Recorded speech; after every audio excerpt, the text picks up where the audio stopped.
If you weren't doing what you are doing now, what would you be doing? Yeah. Well, I've discovered a new love, Okay. and that's gardening. No, I understand. Wait, you're telling us here that you would be a gardener? It's night to live. It's night to live. It's night to live. It's night to live.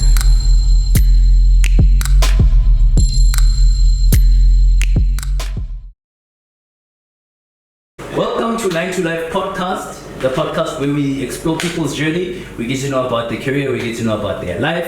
My name is Moët. I'm here with my co-host, Moët. Hi guys, thank you once again for joining us. So we are today with Bathobile Ndaba. Sir, thank you so much for joining us. Thank you so much for your time. Could you tell us a bit about you outside of your work though? Right, sure. Thanks for having me, gents. It's a real honor to be here. Yes. I'm looking forward to sharing my story, sharing whatever I can. I'd like to believe I'm an open book, you know? Yeah. Do it your way. Sorry, go on, my brother. Right, so basically, just to give you a bit of a background, Bathobile is a guy from the East Rand. I grew up at Thokoza. At some point in my life, went to View. So yeah, I grew up with my mother and my grandparents. You know, typical household in the Kasi. Yeah. So I think with that, growing up with my grandparents as well, grew up with my cousins, grew up with within a big family environment, and I think it taught me quite a lot in terms of life skills, living with others, and those type of things. But overall, I'm a chilled guy. I live in Centurion now, and just doing this life thing, you know. And doing it well, it seems. CASA, tell us about that. Yes. Well, the journey started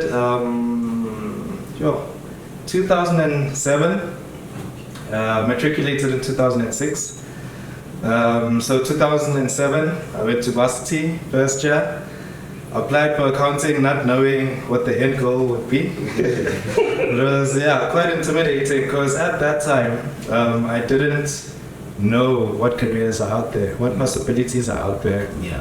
So it was literally a any money mo situation. You literally were like, you picked it out of the hat, basically, this career. Basically, it was. I don't know scientifically or not. I deduced that this sounds or this seems to be the best way to go. And bear in mind, in high school, I dropped accounting in grade 9. So I hadn't done accounting for the rest of my high schooling years. And I was like, okay, this is what I want, but I've never done it before. So, but I went in anyway, and that was the beginning of the journey. I went to Midrand Graduate Institute.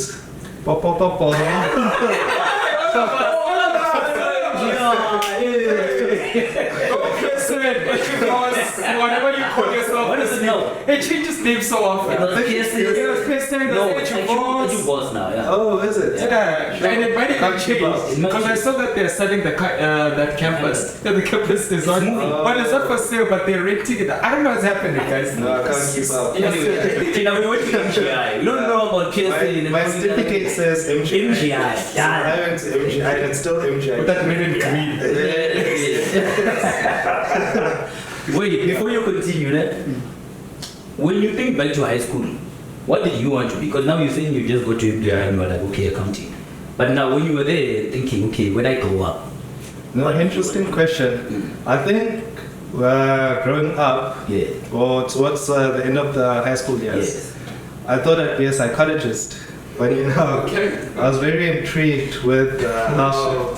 Right? Psychologist. From just I've always been intrigued with understanding how human behavior works and those type of things. Okay. And I'd say to a large extent, I'm still interested in that till today. But in high school, I was good with numbers. So I was like, well, let me stick to what I'm good at. And I ended up going with the accounting route. Because I also heard somewhere, somehow, that psychologists-ish. What? Like, you really need to take it all the way. We need to get a psychologist on the podcast so we can confirm. So we can confirm, yeah. Because there is that perception that, psychologists are not the wealthiest. But you can do They do it for the love. But you can do it. When your stomach is too good, how did it make you feel? Yeah. Yes. So yeah, I think high school years, it was that option, but even then, not really knowing what it entails. Okay. But ultimately, I went for accounting because my marks were good for maths. I got there just casually coasting through first year, second year. I think, I took a more of a scenic route. Where to do a 3-year degree, I took 4 years. And because now MGI was not accredited by by SAICA. It was just vibes. For people that don't know what SAICA is, please assist. South African Institute of Chartered Accountants. That's basically then the body that governs chartered accountants in the industry. They're responsible then for creating certain requirements from varsity level, where you need to then pass all those things, and then they set the board exams. And once you qualify once you pass all those board exams and things, you can then become a member of SAICA, meaning that you can register as a CASA. Yeah, so they basically then govern all the professionals that are chartered accountants, and they have other than qualifications within the institution, then they also then cater for. Yeah, so because now my undergrad was not accredited by SAICA, that means if I wanted to go further in terms of doing my honors, I needed to go through a bridging program first. So I thought, you know what, I only decided at the end of third year. So at the end of third year, I thought, all right, I'm the man now. I got a degree. Can we go out there, And I tried job hunting for a bit. It's tough. And it was tough. Yeah, it's very tough. And I was like, okay, I'm not finding a job. Yes. Let me rather just go all the way there. Let me, continue with school. So I ended up then registering for my bridging program into the honors program. And that took me 2 years instead of 1. And no, we're seeing a very common it's good that you are saying this, right? Because we saw this even with our other guests, that when you're at the beginning of your career, you are plotting out what your career is going to look like, and to you it's a smooth road, right? So it's important to highlight that there's bumps along the way. It's never as smooth as you think it's going to be, and it's not the end of the world. We recently had the matric results coming out. Yeah, this a couple of weeks ago. What are this? Oh yes, My brother. Yes. A couple of weeks ago. So to those metrics that maybe didn't make it, it's not the end of the world. There's no such thing as a smooth road when it comes to careers. No, that's very true. I think it might be hard seeing your peers progress to the next level and you stay behind. But at the end of the day, you're doing this for you. Yes. Yeah. You're not doing it for your friends, you're not doing it for anyone. Yes. So if you know what you want, and you're willing to put all in it, then whether you delay by a year or 2, it's still worth it. I mean, if you're living up to whatever years, 80 years, whatever, what's a 1 year setback? You can't give up the remaining 50, 60 years because of 1 year. Yes. So It goes yeah, back to that. What's that quote? A dream deferred is not a dream. What is it? A dream It's not a dream denied. Yeah, sure. Defend the dreams that tonight. It's not the end, guys. So when we started this podcast, one of our key target markets are people who are young people who currently do not have any career guidance beyond what they know. Fortunately, your one is quite popular. You know, because the popular ones are the ones that your parents are trying to push you into. But funny enough, even the parents don't know what. Even the parents, yeah, they don't know, but They just know that the child This is fun, man. I want my papa is that series. We chatting. well, because back in the 80s, it's either you're a police, Yeah. a policeman, you're a teacher, or a nurse. So nowadays it's either you're a CA, a lawyer, or a doctor. Or a doctor, yeah. So there's always the typical professions which our parents would lean towards. Yeah, but just to go on that, you said that in grade 9 you dropped accounting. In varsity you decided to do accounting. What do you think is lacking in schools in terms of career guidance? Well, some might say the career guidance as a whole, but what would you want schools to start doing to start fostering career guidance? Yeah, well, I can only talk to that in my experience because I've been out of school for a while now. But what I had experienced was that we don't necessarily put that much thought into the subjects we take at school. Because I have friends who took whatever subjects they had, only to find out they couldn't do certain things when they got to varsity. So I think as a start, when we selecting our subjects from grade 9, actually be mindful then of what you intend on studying when you get to varsity. So that means then exposing the pupils earlier on to what to expect, what type of professions are out there. And it mustn't just be a tick box exercise. It must be something where they actually fully get into a profession. Maybe over however long, maybe in a term they focus on 3-4 professions which they dig into. So I think with that, that would be a starting point where you don't just select the subjects you feel you're good at, because I think anything can be rectified. So you might not be performing in grade 9, but if you put your effort, put everything to correct that, by grade 12 you could get a distinction and actually get into the course you want. So that could then serve as an early warning tool of some sort to say, all right, you then identify your strengths and weaknesses and sort of compare them to what you actually want to do. And from there then you can come up with a plan, and the teachers and whoever else can guide the students along that journey, where it's not just about teaching maths or science or what purely from a textbook, but teaching it in mind with that this person is going to the next step. Lovely. I think for me, what I want us to get into, and I think you are still on the way. You said you were sort of taking us through your journey of how you got to the chartered accountancy title that you have today.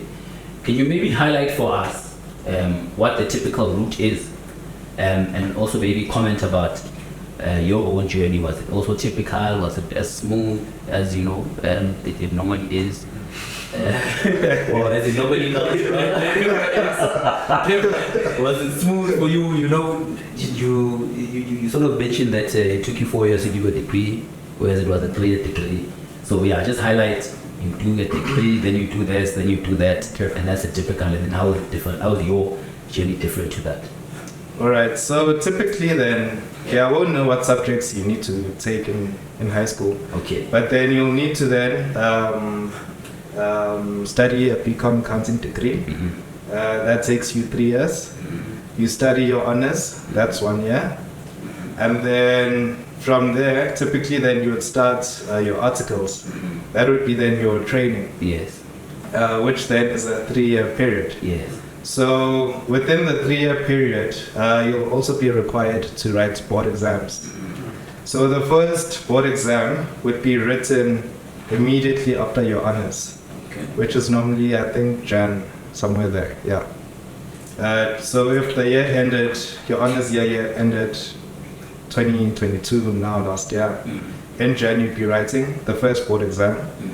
And then after, is it 18 or 20 months now of your training experience under your belt, you are then eligible to write your second board exam.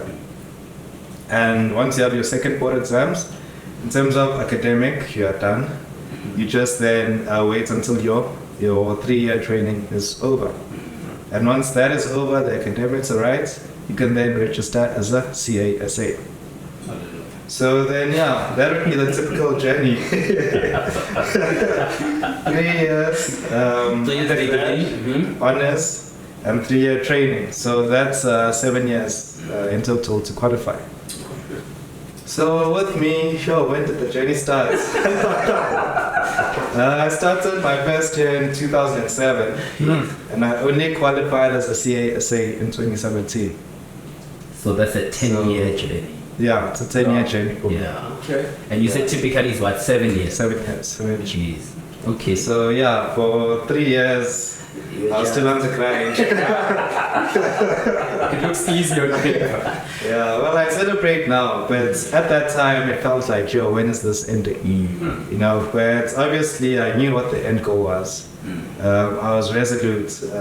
Yes. Many soldiers fell off along the route. You know? So it's been tough. I think, yeah. I mean, within varsity, you see them falling off, but it gets so much worse, honestly, and beyond. But yeah, I told myself I'm not leaving without this thing, and one day I got it. Yes. And what is it about this thing that you really wanted that much? What were you hoping it was going to get you or give you? Well, the biggest selling point about being a CA is that you can adapt to any situation. You are very in tune with most businesses. Take for an example, during your training, you're in audit. When you're in audit, you have access to various companies. You see the inner workings of companies, and this is still in your junior years. So you engage with high ranking employees whilst you're still training. So by the time you're done training, you sort of understand the inner workings of a business and various businesses depending then where you work. You know how to engage high level staff, and you also then gain that confidence as well to say, no man, if I can talk to maybe a CFO from wherever, I can talk to anyone. And if you want to build anything of your own as well, you've acquired all that knowledge during your training and beyond, and to say, okay, now I'm ready to do my own thing. And so I think then that's the selling point. You don't. If you're watching. So I can give this man a bonus. As I come here, I can send you my banking details. Yes, go on. Yeah, so that's the selling point. Okay. Yeah. Okay, what don't they tell you? Sure. I don't know if maybe things changed over time. Yeah. But I think maybe due to the increasing number of people qualifying, it became less prestigious, if I can say that. Okay. To some. You know? It's not as exclusive. Yeah, I think, which is not a bad thing, by the way. And I think I commend the work that's done to get more people to actually qualify. More especially your previously disadvantaged groups, where you're seeing more of them now coming through and qualifying. So it's, I guess, how can I put this? Tell me, what is it that, without making cycle look bad, because you've already done a great job of making them look good. What are some of the limitations? What are some of the problems? I guess what they don't tell you is that at the end of the day, it's still up to you as the individual to make things happen for yourself. CSA is not a silver bullet. Yes, correct. So the CSA will allow you then to gain entry into the room. But to stay in the room, then it's up to you. You know. So for many people, or for some, I don't know, they think I'm a CA. Everything must now come to me. You know, and that's not the case. You'll still need to put in the work. You'll still need to make your things happen.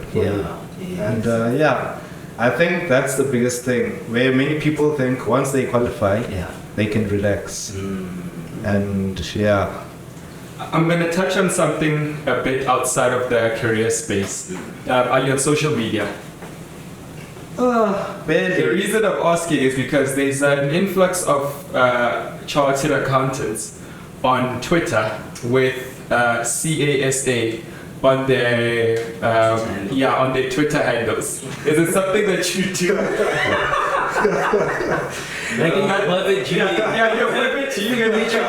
it something that you do? No, the only place where I have CASA is on LinkedIn. Okay. My email, my Insta. That's just me. These people know time. I mean, they need to show the hard way. No, but they show it in everything, and I wanted to actually get your view on that. Actually.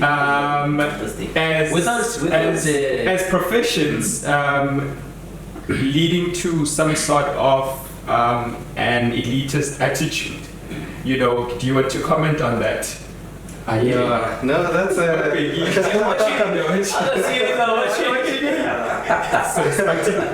Well, if I had to guess where all of that comes from, maybe I'd liken it to people qualifying as doctors, where when they qualify as medical doctors, everywhere they go, they are now doctors. Okay. You know, so I guess they were trying to apply the equivalent. That's a nice saying.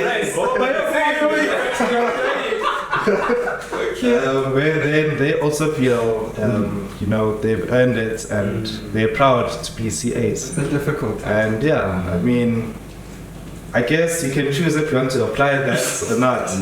So I don't choose to apply that for my own reasons. I think for me, it's something that talks to my profession, but I'd say I'm not defined by my profession. I still then would have other things going on in my personal life, which I think then also mean or weigh quite heavy. I wouldn't say my profession defines me to a great extent. It's sort of balanced. So that's why then I wouldn't feel a need to say CASA on Instagram, but I would then do it on LinkedIn. Wait, makes sense. So do you shop at Woolies?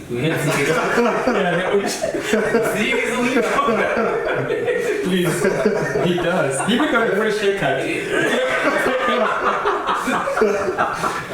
Is this for us? Is this for us? Or Richard?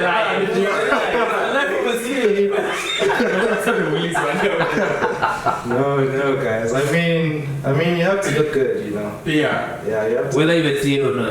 Yeah. But you do shop at Woolies. That's just at the moment. You know, so to the degree that you love yourself, it must also come out in physically and other ways. Okay. Yeah, so what's like again? I don't nothing more than that. So you have to make shops at Woolies. I'm still waiting for that one. I was still addressing the haircut. But I mean I shop anywhere, like not specifically Woolies. I would buy. I don't have Leave it. Yeah, let's leave it. So me, I'm not really that guy. I wouldn't classify myself as a clever black Okay. What's the clever flex? That's an interesting topic that I think is worth getting into. What is the clever flex? I see this term, especially on Twitter. I don't And know. it's portrayed as a negative, It's a negative, which is weird because clever is usually positive. But what maybe you can tell us, or someone can tell us. Here's the thing, right? If they cancel us, Yes. then we don't have a podcast. So if they cancel the guests, Yeah. then it's fine. Or we can. So when you're asking me questions, like you want me No, it was to the floor. No, It's to the floor. Anyone that feels like answering. no, we don't have a podcast. Anyone can answer what clever flex. You know what clever flex are? It's moving away from what is being deemed the norm. Okay. It's having things that make other people think that you think you're better, and it can be ideas, it can be possessions, Can be shopping at it can be shopping at Woolies as a CASA, you know. Yeah, I don't know. What do you think? Yeah, no, I agree. I Yeah. think it's sort of if you want better for yourself and you want to maybe ditch that maybe group mentality that may be prevalent in some areas where they say there was the Yeah. and it would be coming from a point where now, because you are what other people want to look like, I think deep down inside, even though they wouldn't admit that, where you have a certain level of achievement, and you said whether it be on whatever front, Yeah.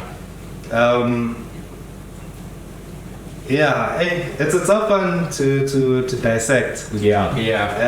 But yeah, it's Maybe we must being make that for Twitter people because the brother said he's not on social media. It's not on social media. Yeah, because the other term is 702 blacks. 702 blacks. Do you listen to 702?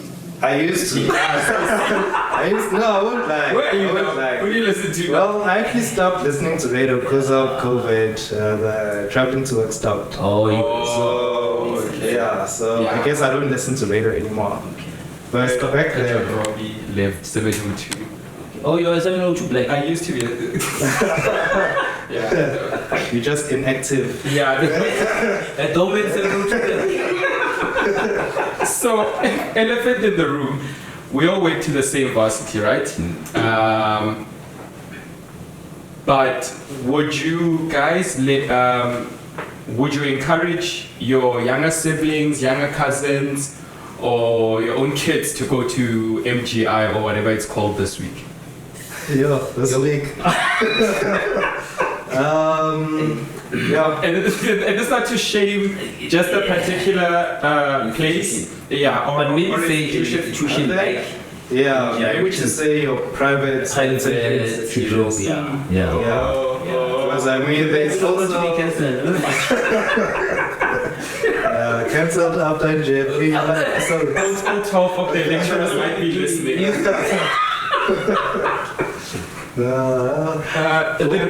Yeah. Yeah, so what your private institutions? Whew, yeah, it depends what you want for your child and what they're studying as well.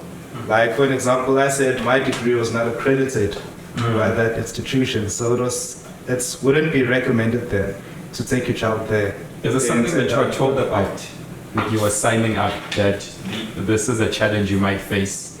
No, I didn't even know I'd go all the way at that time. Okay. Yeah, but typically I'd say that if someone wants to go to varsity, I'd say it would be better they get the full varsity experience, the traditional experience. Found at your bigger institutions like your Wits, UJ, UCT, whatever, where there you get the full experience, where it's not just about the books, but it's also about building your character socially as well. That must sing it. You know, so I think that goes a long way. And also then, you find most successful people, they're still friends with their varsity mates. They end up then building those networks and they all succeed as a group. And where did it start? In varsity. So if you in a Smaranyana varsity there where there's like 12 lecturers according to you. Okay, 16. It would be difficult then to form bonds with some of the people there, because I mean you're just so small and you're not guaranteed to click with the people you're with there because the pool is small. Whereas if there's a big pool in varsity, you are bound then to form some group of some sort, build that brotherhood or whatever it is, which then would also serve you in your later years. So it wouldn't necessarily be assessing a varsity based on, hey, do they have the best degree in this and that, you know? It's other things then that would also come to play. But not to discount then that the quality then of the education does matter a lot as well. You wouldn't want to have a degree that is worth nothing and no one recognizes and you can't get a job, you can't do anything with. So I guess, yeah, it's balancing then those factors to say, is it a reputable institution and would it then serve you as well in terms of other areas of life? I think in this day and age, there's a lot of talk around holistic living and those type of things, where it's not just about books. Yeah. We need to then develop as people holistically, or, you know, yeah. Maybe it sounds a bit cliche. Yeah, so the reason I actually asked you that is because I've got this nagging feeling that not all, and the reason I was very specific with the name is that I have certainty with that specific institution.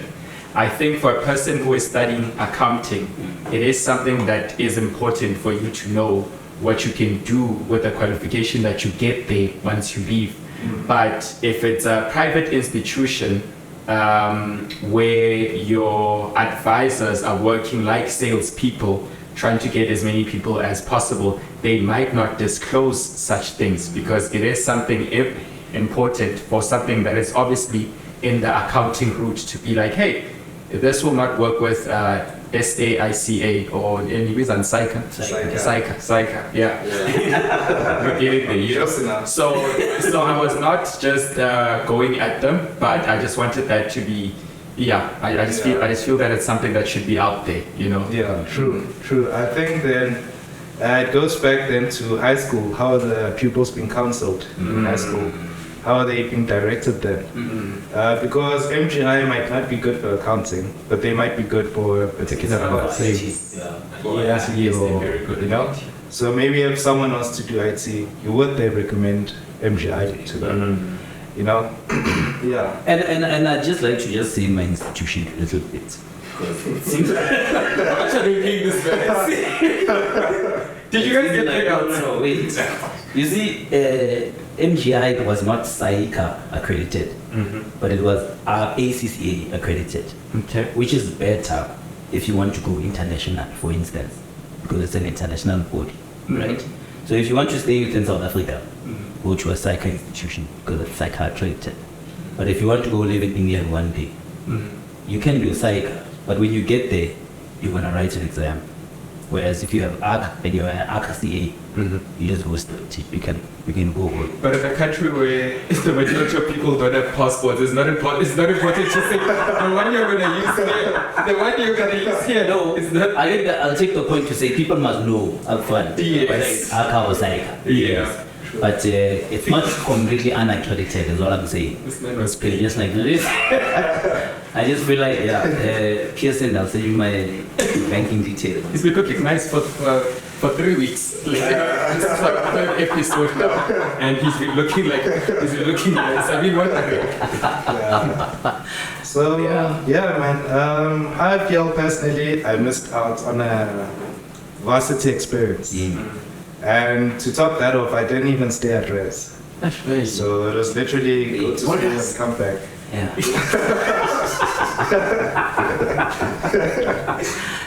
So yeah, but I would then recommend someone going that route to actually then get that full experience. I think that's what matters the most.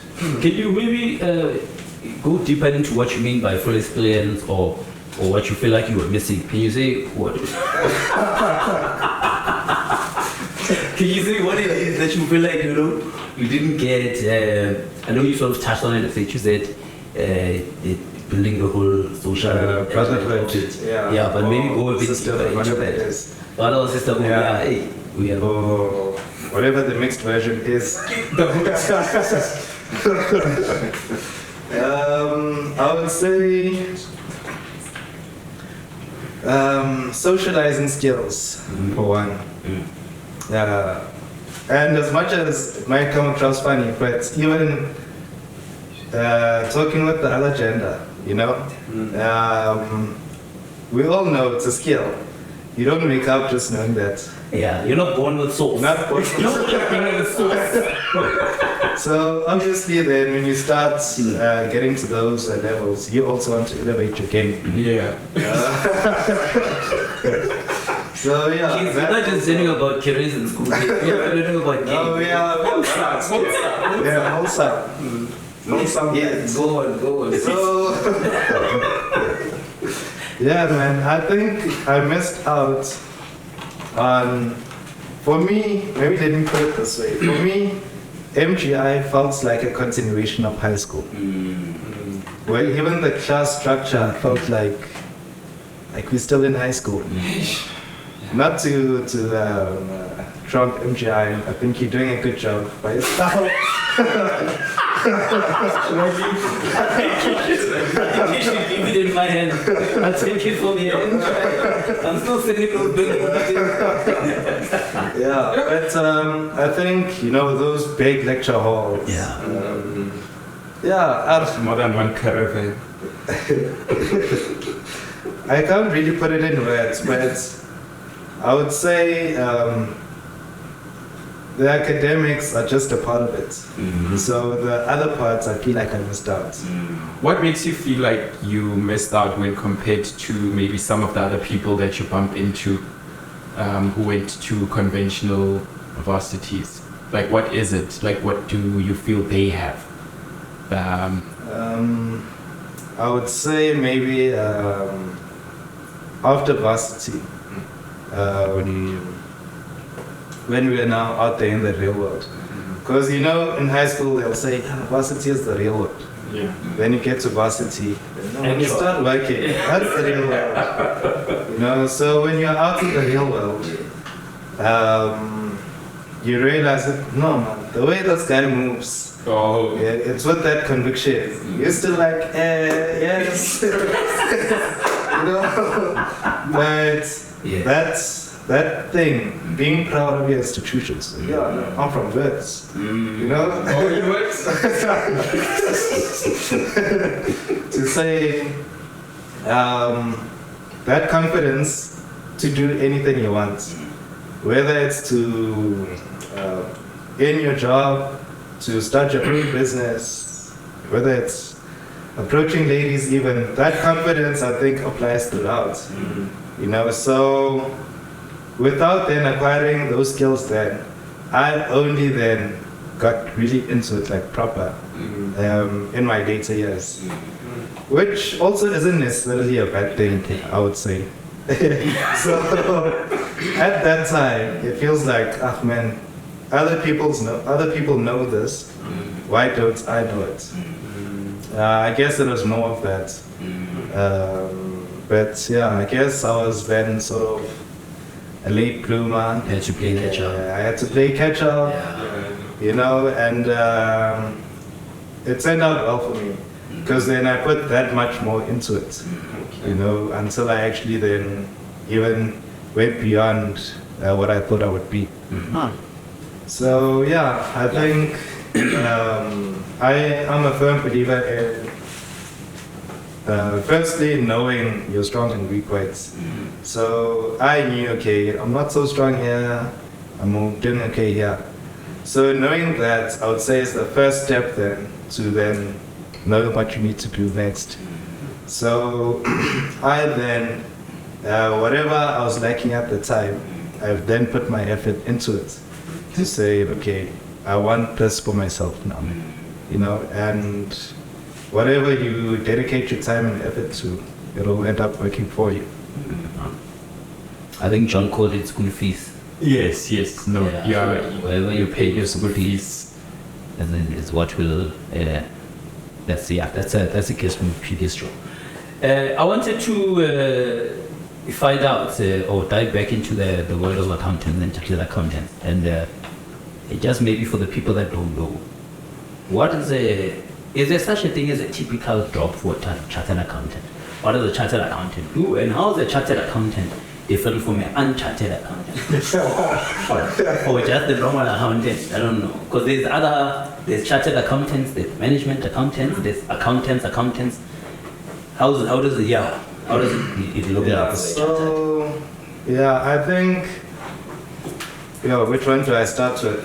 Let me start with the various accountants. Okay. With the various accountants, I would say different bodies specialize in different types of accountancy. Okay. So you'll find SICA is more for your financial accounting and reporting. You have other bodies like SEMA, which focus more on management accounting. You have your ACCA, NACA. And so with the different types of accountancies, or accounting bodies rather, having then being accredited by them, you are sort of certified to say, no, this one, when it comes to financial accounting and reporting, he knows this thing, you know? Yeah. And that then, your financial reporting is more than compiling financial statements, financial reporting. That also then involves some level of decision making. Some of them overlap slightly. So mainly with financial reporting, it's more like preparing and then reporting financial statements. And then you have things like your management accounting, which is more than something around understanding maybe the costs of goods you manufacture. So that would be more in a manufacturing environment typically, where then you need to understand to produce a phone, you need material XYZ, and material XYZ costs this much, but then the labor to actually put these materials together costs this much. Therefore, our cost, and maybe to keep the lights running, the factory running, we pay rents up so much to the factory. All those things get considered into then determining how then should we price our products. So it's things more around that where cost accounting and management accounting are more or less similar in nature. So you then get a deep understanding of maybe what goes into a product, financially speaking. And then, you get then unchartered accountants, which then I guess are people who would have studied accounting, maybe even went as far as doing honors, just maybe not honors leading them, or maybe they even did do honors, they just then didn't go all the way to get registered with an accounting body. So with those, in terms of undergrad, even honors to a large extent, we would have studied the same thing. So from that point of view, technically speaking, we would be on par. It's just then that the accounting bodies would maybe have their own board exams for you to actually gain entry into them. So work-wise, I believe that CASAs or any maybe recognized accounting professional they would get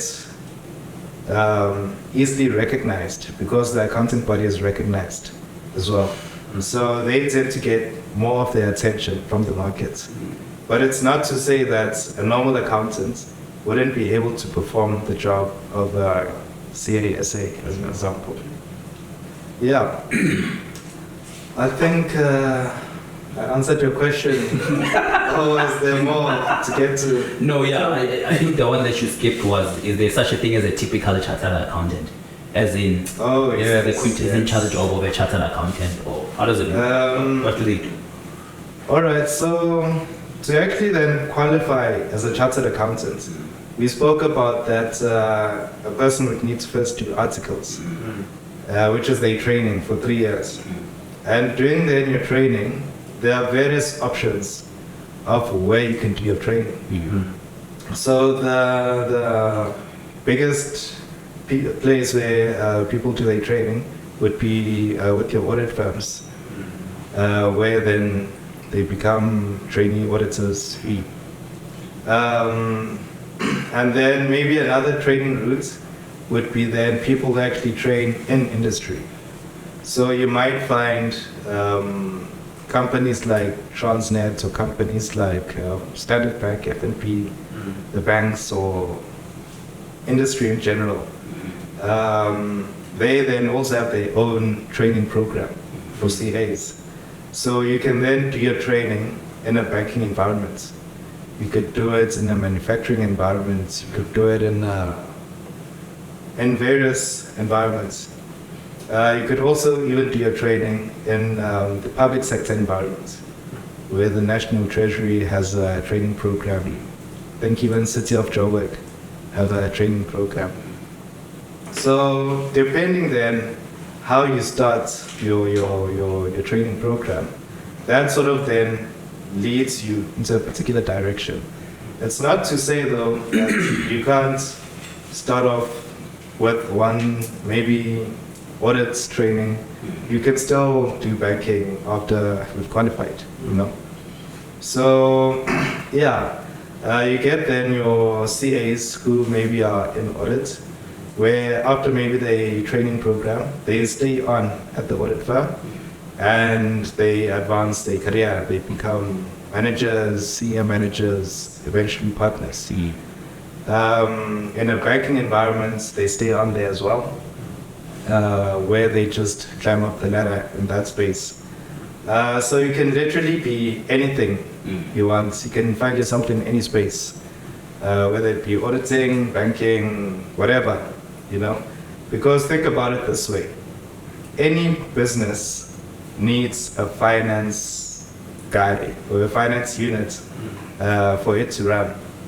Whether you're running a podcast, if you get to those levels now, where you need to say, we've got accountants now, we've got a finance department.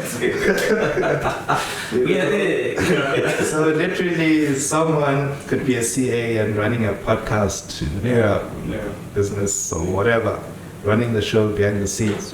So you could literally find yourself anywhere. You are not limited to where you do your training, firstly. And once you've decided what you want, you can then, the world is your oyster. You know, that's what they say. Lovely. You know, when our parents were telling us to go study chartered accountancy, like you said, or lawyer or doctor, whatever, they told us that it's because chartered accountants make money. How about you see? I don't know. So, up to this thing of chartered accountants make money, you know, it's easy for them to make money. You know. and if you can, maybe you can start getting into the nitty-gritties of where you are salary-wise at the different levels as you move up, if you have that information. I would maybe say I have limited information. Because what I have is based on what I've been exposed to. Okay. But I can't now speak for the industry at large. Of course. But maybe starting off, I can say we were sold a dream. Okay. in terms of salary expectations. Okay. But that then also is based on my personal experience. Okay. So you're not balling, is what you're saying. I'm okay, but I wouldn't say I'm balling. Okay. And if you were promised balling. I was promised Oh, balling. you're purpose for You said, me, I thought I'd have my third private jet now. Yeah. So you get to the club. How many bottles of Moët do you have? Yo, I'm that guy who buys dumpies one by one.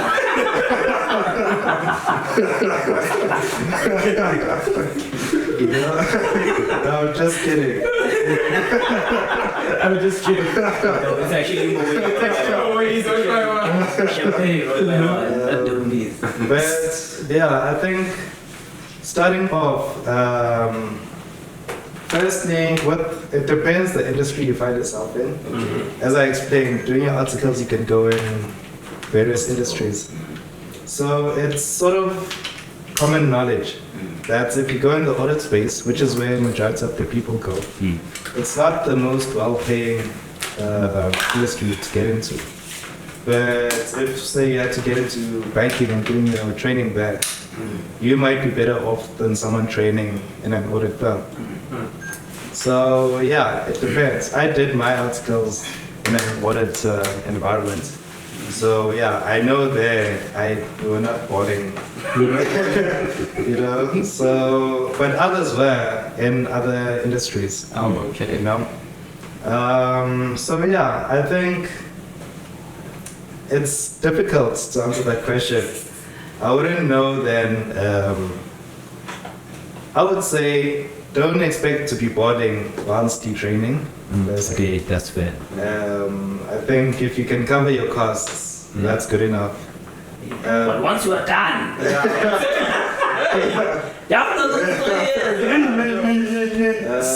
After the 3 years, after you qualify. I'd say, yeah, after you qualify, Yes. I would say you then, the trajectory is what you make it. So if you're someone who's actually, you know, got a burning desire to actually succeed, then you can relatively make things happen relatively fast. If you look at the auditing profession, it's relatively quick to become a partner in an audit firm. Say by 30-something, you can be a partner at an audit firm.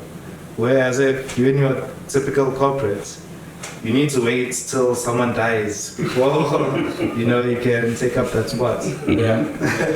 So, but and I mean, yeah, the advantage with audits is that it's the people are always moving, you know, moving up, moving out, moving wherever.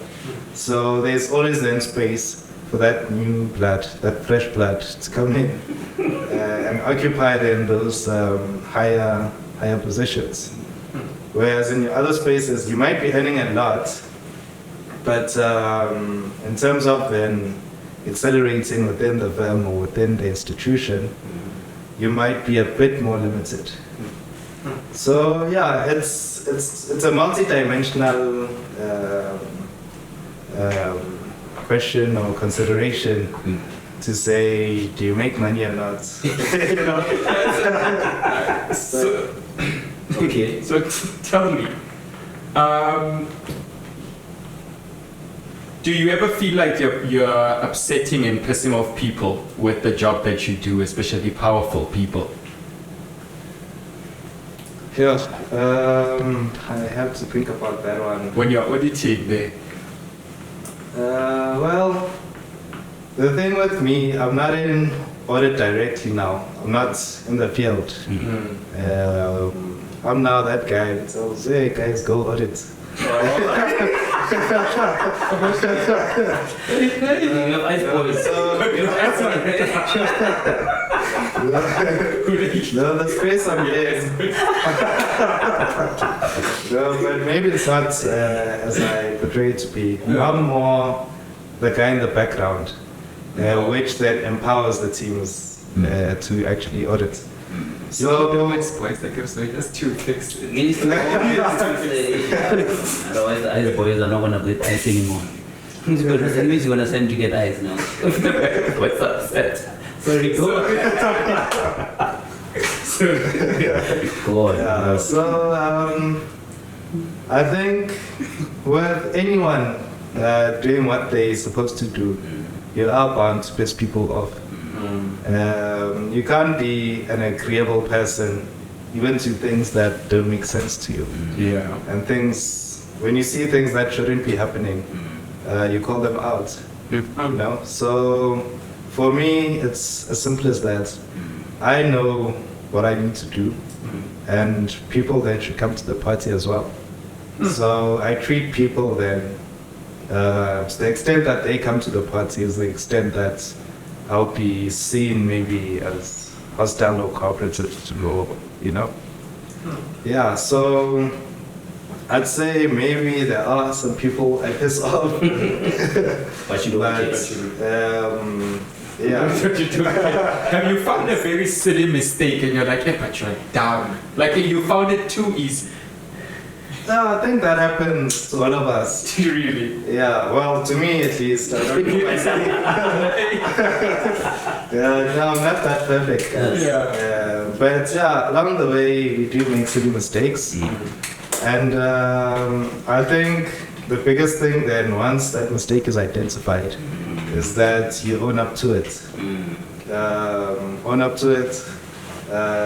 Whatever comes after it, you should then be able to take it, whether good or bad, you know. Yeah. Sometimes it's, oh, don't do that again. Sometimes there might be repercussions. So whatever the case is, I think wherever you know personally that you've made a mistake, you need to own up to it. Because if you now start, I don't know, lying to yourself, because that's what it is. If you start lying to yourself, you are literally then living a lower life. You are, I mean, you can't go anywhere lying to yourself. You end up doing things. You end up, you know, acting what you are not. All in the sense of, hey, this happened, now I need to cover this, now I need to do this. But you are not true to yourself. So one of my beliefs is that in everything is that I need to be true to myself. Yeah. So be it at work, in my relationships, whatever. No, as in friends, family, romantic. No, not so. I mean, I only have one Boyfriend, my girlfriend, I'd like to say. No, just to be categorically clear, I only have one person in my life. Oh, I love that. So, yeah, I have to be clear there. Yeah. So, yeah, I think with that, I literally take that into everything I do. Yeah. So, it's easy then for me to say, oh, shucks, there's this mistake. And I'd even maybe go as far as, let's say, it affects you and you didn't need to know. I wouldn't mind even then actually approaching you to say, hey man, I actually messed up here. So, you know, I'll fix it by doing 1, 2, 3. Yeah. So yeah, I think if we all own up, we'd live in a bigger world and a more truthful world. Yeah. I think what I'd like us to get into now is, what is a typical day, week, month, whichever one sort of rotates the cycle for you? What does that look like for the coming role? I don't think we got into your role, your title. You can just share what your title is and say what that person does. Okay. What's So the regular interval? Okay, so currently I am a technical manager. So what a technical manager does is that basically with audit teams, with auditors, they audit against auditing standards, against accounting standards. So my job then is to assist them in terms of interpreting those standards, to say, for you to meet the requirements of these standards, you need to perform your work a particular way. And also vice versa. When they come across complex things in their audits, they then come to us to say, hey, there's this thing here, you know, how do we handle it? So it's more than technical support that I provide to the auditors out there. That's the one element. And then the other element is to say the executives then within the business unit, we are then responsible for, how can I put it, for appraising them of what's happening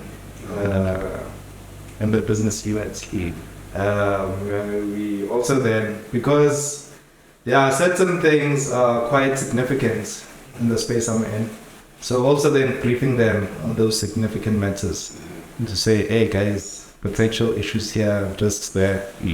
This is what we propose, this is how we handle it. And so that. And then the third leg would be then more your research and development, where the standards are there, yes. So each firm would have their own methodology in which they would then carry out their audits. So then, as part of research and development, with everything happening in the environment, we are always then looking for ways to enhance the way we are auditing. So then that would be the other leg. Like maybe for an example, when COVID hit, everyone was panicking, you know. But we then developed and worked around that to ensure that we can still carry out audits that comply with whatever standards they need to comply with. So yeah, that's just maybe what I do. And what was the second part again? So the second part was what is a typical day, month, yes. whatever the regular interval for you. What does it do? So yeah, a typical day, week or month. It's a bit difficult in my situation because based on what I've described now, most things are sort of ad hoc. I know maybe on a regular basis, for an example, maybe say once a month, would be brief on the teams to say, hey guys, stay on top of your game on 1, 2, 3 matters. That happens about once a month. There's then, maybe we know every month as well, we need to report to the executives and help the BU, business unit. So it's a bit difficult. Everything is sort of ad hoc because the teams might encounter something whilst they're auditing and come to us on a random Wednesday. And then now that takes up maybe the rest of the week to deal with. You know? So it's a bit difficult, but I would say it gets more intense closer to when audits need to be finalized. Because then they need to make sure that they met whatever quality standards to say, okay, I'm at a point where I can now sign up this report. So yeah, I think the pressure is more towards the end. But throughout, it's your things, you know, with big bosses, they just come anytime as well to say, hey, I want this, and then now you need to get that done. So it's difficult for me. Maybe I can sort of put it maybe in audit terms to say what would a typical audit look like. So with an auditor, what they would go through is, right, before they start the audit, they need to plan how many team members do we need on this audit and for how long do we need them for. And yeah, they'll determine all those things. And at some point then the audits will start. So our audit cycles run a bit longer than maybe your audits at the Big Four. The Big Four would be your Ernst & Young, KPMG, PwC and Deloitte. Those are your well-known big firms. So I work more than the public sector. So our audit cycles are slightly longer. So an audit, for example, could run from Jan till July, as an example. That would be 7 months. So it's quite big. It's your big audits. Because we audit then your public institutions, public sector institutions. So you can imagine, how big it is. So with an audit cycle or an audit lasting that long, you'd first then, in audit, there's what you call the planning phase, where you go to your client, you get an understanding of how they operate, you understand what do they do, what do they have in place, how do they actually, how do their financial reports and processes work, and things like that, And once you get that understanding, you then move on, still within planning, to say, from what I understand of the client, what risks are there from an audit perspective? Because as an auditor, they are typically known as the watchdogs. And the red ball pen. I mean, you're coming with the red ball pen. This is all. Exactly. So as auditors, there's always that risk of signing a report that's not accurate. So then once we understand the business, we're like, okay, where are the risky areas where we could be compromised or where we could find issues and things like that, to mitigate that, or that's the next step, mitigating against whatever risks there would be. So then you carry out your audits, execute whatever you need to execute, and then you start then preparing your report. And from there then, if there's any issues you identified, you assess on whether you should then report them. And from there then, you report whatever you report and finalize the report. So that process at my employer takes about 7 months, for an example. Sure. So tell me, what is your guys' role in fighting corruption? So let's say, for example, my company, Woolies company, gives the government this water bottle at 20 rand, 150 per bottle, and you know that this bottle is not worth 20 rands, it's worth 5 rands at most. Does your role stop at, even though Woolies company charged 20 rands, they did follow the proper processes, the other companies charged 23 rands, so we leave it at that? Or can you say, guys, come on? Right, so with that, I think maybe we should also note that it's not an assessment the auditors make to say, hey guys, come on. It's built into legislation. So the clients themselves should have processes in place to say, hey, we bought this bottle of water. Did we buy it in a fair manner? Did we buy it in a manner that stimulates the economy in terms of healthy competition? Is it equitable? Are we getting suppliers that, are we empowering suppliers? So all of those processes, they are already built into legislation. And the clients then, they should actually be able to say, but guys, here we weren't supposed to do that, So we come in as a second layer, and or even third, because it's okay. Maybe let's not do it that. We come in at the stage that we come in, and by then we expect that everyone should have played their part. Where there was malpractice, it should have been identified. So by the time we come in, we'd say, but guys, you didn't identify that. This was not procured in a fair manner. So we'll say the client didn't do this in a fair manner. So we'll actually report that to say, no, their processes then are flawed. But the onus then is still on the client themselves to go back and say, okay guys, we erred here, and this is how we'll fix it going forward.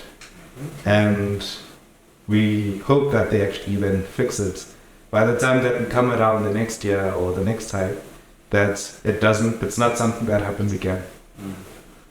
So in terms of then calling out corruption, it would then be through then mentioning those issues that we do pick up. So we do report on what you're saying. We report it then to the clients themselves so that they know where they are not doing so well.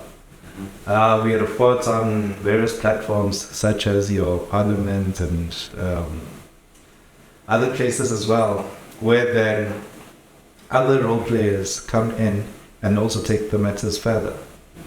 So I think it's a whole ecosystem, if I can call it that, where we play a particular role and we also then rely on other people to come to the party and play that role. So that together, collectively, everyone then will reach the objective they're supposed to reach. Lovely. I want you to, first of all, you've told us quite a bit about the career. We can go on it tomorrow.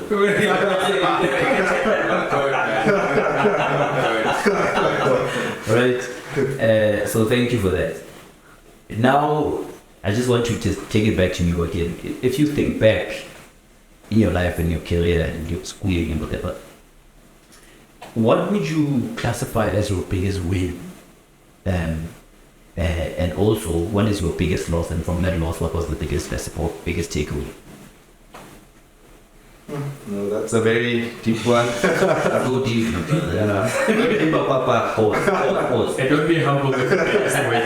Don't be, Don't be humble. This is the time, this is the part of the interview where our guests brag. Yeah. So you can talk about what your biggest win was, if you were so inclined. Well, my biggest win is still relating to the profession. My biggest win then was qualifying as a CA. You can imagine it. For 10 years, I've been chasing that thing. So that's a large chunk of my life after high school. So to this day, I'd say it's one of my biggest wins in life.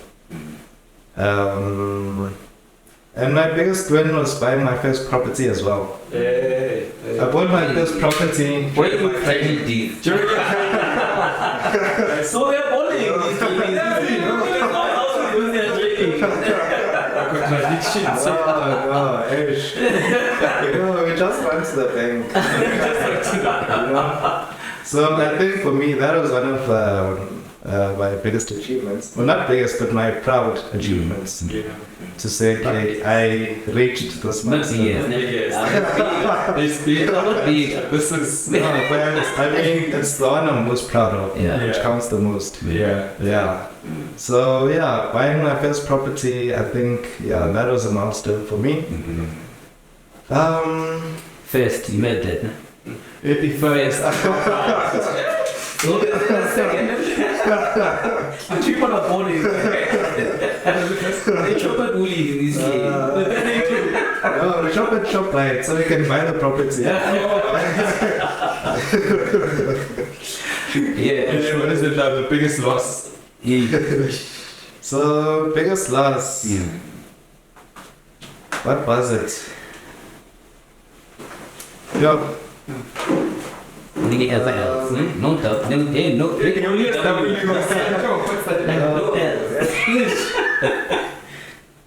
I'm just to push with the right seats, they'll get blank. Don't get. I'm just trying to think. Because there's so few.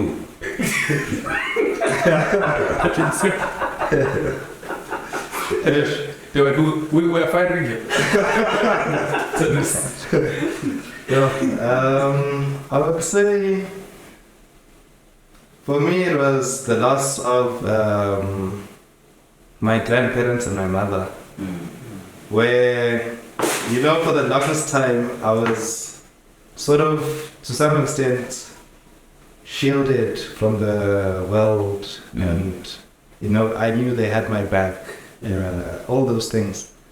So I think with the loss of my mother and my grandparents, it sort of then became a rude awakening to say, hey, dude, you need to make things happen for yourself, you know?